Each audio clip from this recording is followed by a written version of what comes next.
This is the first module on fixed income. What do you expect in this module? Module is designed to have a basic understanding of debt and bond market, which is one of the major markets in the fixed income sector. So whenever I'm going to be talking now on fixed income, it will be bonds. We find out who are the actors within the global bond market, broader level. We'll understand some of the terminologies and look at selected classification of bonds. We have designed this module in such a way that you have a very good understanding on classification of bonds. You'll not, of course, have all the classifications, but you'll have a very good understanding about a perspective on global bonds.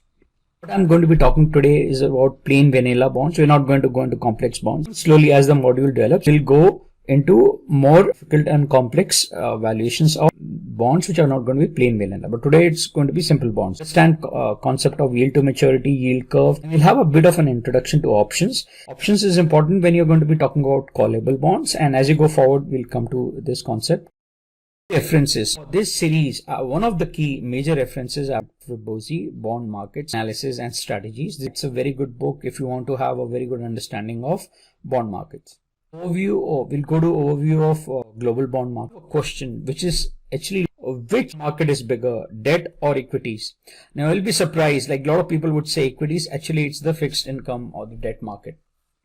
We go to the history of bonds. We'll start with how the bonds first. Bond, as from my research which I have come to know, was during 240 BC and present day Iraq. So at that point of time, the payment was, instead of an interest rate, paid on the principal amount. One of the first bond issues was by Bank of England to raise money to fund a war against France.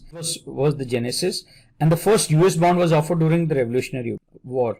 Now, the concept of coupons, when we talk about interest rates, and every bond, fixed income, when you're talking about bonds, there's always a concept of fixed interest, of an interest rate, which is known as coupons. Bonds, initially, bonds were released as a bearer bonds where you were given coupons and you had to submit these coupons to receive interest on the bonds. This is how the whole idea, when we talk about coupons, as we go forward, we'll understand why we talk about coupons as interest payments on the face value of a bond.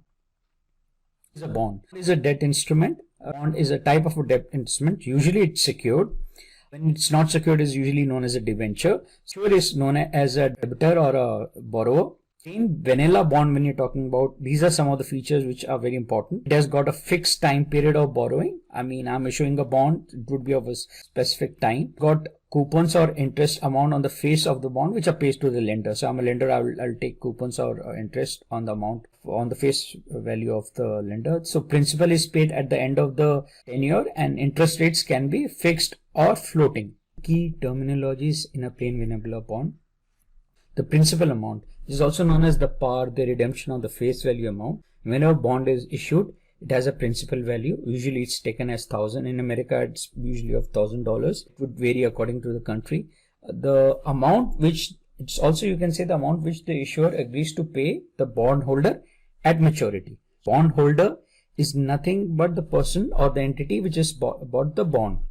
It's always good to say, whenever using a bond, you say maturity value down to maturity. It's a duration of the bond. It's at the rate, at the end of the maturity, the bond ceases to exist. I've taken Bosi's definition and put short term between 0 to 5, medium term from 5 to 12, and long term as 12 years. This is to give you a fair idea.